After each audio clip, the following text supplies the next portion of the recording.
안녕하세요. 버퍼스트 정형외과 대표원장 정형외과 전문의 은동찬. 통증의학과 전문의 하은지입니다. 이번 영상에서는 팔꿈치 통증의 대표적인 질환인 외측, 내측 상과염에 대해 살펴보려 합니다.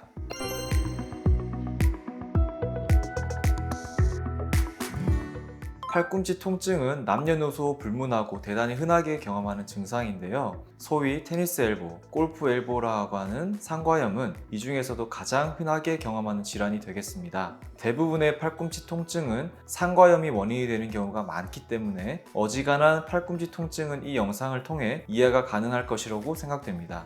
상과염이라고 하면 사실 익숙하지 않은 용어이고 잘 와닿지 않으실 텐데요. 상과라고 하는 것은 팔꿈치 뼈의 특정 부분을 가리키는 해부학적 용어고 그 부위를 중심으로 통증이 느껴지기 때문에 상과에 발생하는 염증이다 라고 하여 상과염으로 명명을 하고 있습니다. 앞서 설명드린 바와 같이 테니스 엘보, 골프 엘보라고 잘 알려져 있는 상과염은 테니스나 골프를 꼭 쳐야만 생기는 병은 아닙니다. 일반인에게서 일생 동안 4명 가운데 1명 정도에서 발생한다고 알려져 있습니다. 다만 골프나 테니스 선수와 같이 라켓을 이용한 선수들의 경우 2명 가운데 1명꼴로 나타난다고 알려져 있습니다. 테니스 엘보우는 팔꿈치의 바깥쪽 근육에, 골프 엘보우는 팔꿈치의 안쪽 근육에 발생하는 통증 질환이고 보통 테니스 엘보우가 골프 엘보우에 비해서 10배 정도 더 흔하게 발생합니다. 발생 위치에는 차이가 있지만 발생 원인과 치료 방법은 거의 유사합니다. 실제로 골프를 자주 치시는 분들도 골프 엘보우만 생기는 것은 아니고 테니스 엘보우도 같이 동반되는 경우가 많습니다. 결국 팔꿈치를 과사용하는 경우 주로 발생하는 질환이라고 생각하시면 되겠습니다. 팔꿈치의 바깥쪽 면을 한번 만져보시면 딱딱한 뼈가 돌출돼서 만져지는 곳이 있습니다. 보통 테니스 엘보에서는 이 부위 근처로 통증이 발생하고요. 골프 엘보에서는 안쪽에 만져지는 딱딱한 뼈 부위에서 통증이 발생하게 됩니다. 따라서 환자분들께서는 통증 부위가 뼈기 때문에 뼈나 팔꿈치 관절 자체에 문제가 발생했다고 생각하시는 분들이 많으신데 사실은 그렇지가 않고 근육과 힘줄의 문제라고 하는 게 더 정확합니다. 방금 전에 우리가 만진 뼈 부위가 이 그림에서 보이는 동그라미 부위입니다. 자세히 보시면 힘줄과 근육이 연결되어 있는 것을 볼 수 있는데요. 이 근육과 힘줄의 기능은 손가락과 손목을 움직이는 기능을 합니다. 그렇기 때문에 손과 팔을 과사용하게 되면 처음에는 근육통과 건염이 생기게 되고 이것이 누적이 되면서 결국은 그 스트레스가 한 부위에 집중이 되어 만성적인 팔꿈치 통증이 발생하게 됩니다. 이 통증 부위가 바깥쪽에 생기면 테니스 엘보, 안쪽에 생기면 골프 엘보가 되겠습니다. 통증 외에도 팔꿈치 부위에 힘이 빠지거나 전완부의 저림감을 호소하시는 환자분들도 계십니다. 앞서 설명드린 바와 같이 결국 원인은 근육과 힘줄의 과도한 사용이 되겠는데요. 대표적인 이유 중에 하나가 스포츠, 특히 테니스, 배드민턴, 골프, 야구와 같이 긴 도구를 사용하는 라켓 스포츠가 되겠고요. 웨이트 운동은 아령이나 바벨 운동 혹은 팔굽혀펴기와 같이 극단적으로 관절을 굽혔다 펴는 동작에서도 흔하게 발생합니다. 스포츠 외에도 팔과 손을 많이 사용하는 직업, 건축 노동이나 목수일, 인테리어 작업, 이삿짐 센터, 악기 연주, 택배 업무 등에서도 흔히 발생할 수가 있습니다.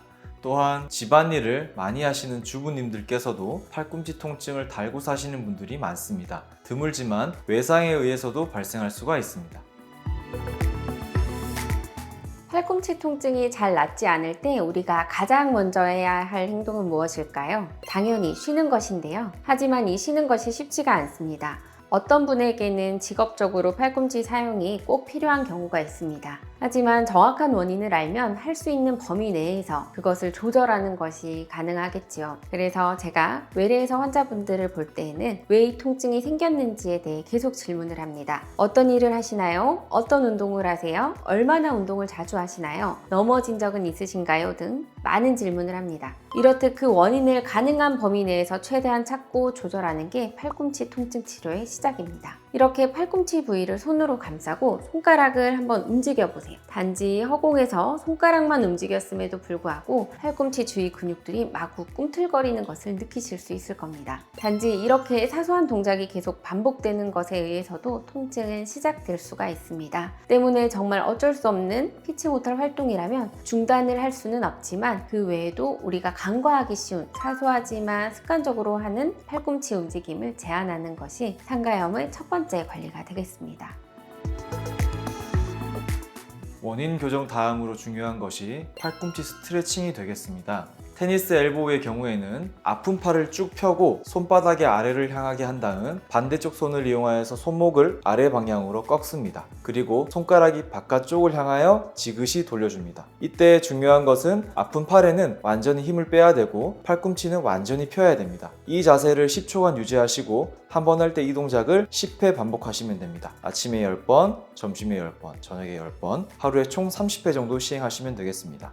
골프 엘보의 경우에는 아픈 팔을 쭉 펴고 손바닥이 위로 향하게 한 다음 반대쪽 손을 이용하여서 손목을 아래 방향으로 꺾습니다. 그리고 손가락이 안쪽을 향하여 지그시 돌려줍니다. 지속시간 및 횟수는 테니스 엘보와 동일합니다. 이 외에 비수술적인 치료법은 통증을 조절하기 위해서 진통 소염제를 복용하거나 통증 부위로 체외 충격파 치료를 받아보실 수 있습니다. 체외 충격파는 조직의 재생을 유도하는 치료 방법인데 많은 팔꿈치 근육통에 효과를 보이는 한 번 받아서 효과는 나타나지는 않고요. 보통 기본 4회 정도 시행 후 효과를 평가하게 됩니다.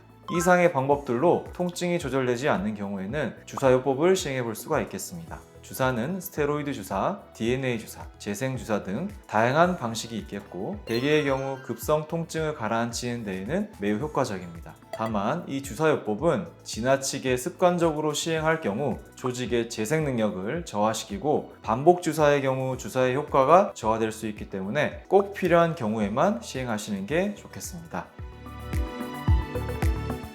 이상과 같은 비수술적 치료법을 통해서 대부분의 경우 증상이 회복되어 문제없이 일상생활을 하게 되지만 통증이 지속되어 일상생활에 곤란을 겪는 경우가 전체 환자의 10% 정도라고 보고되어 있습니다.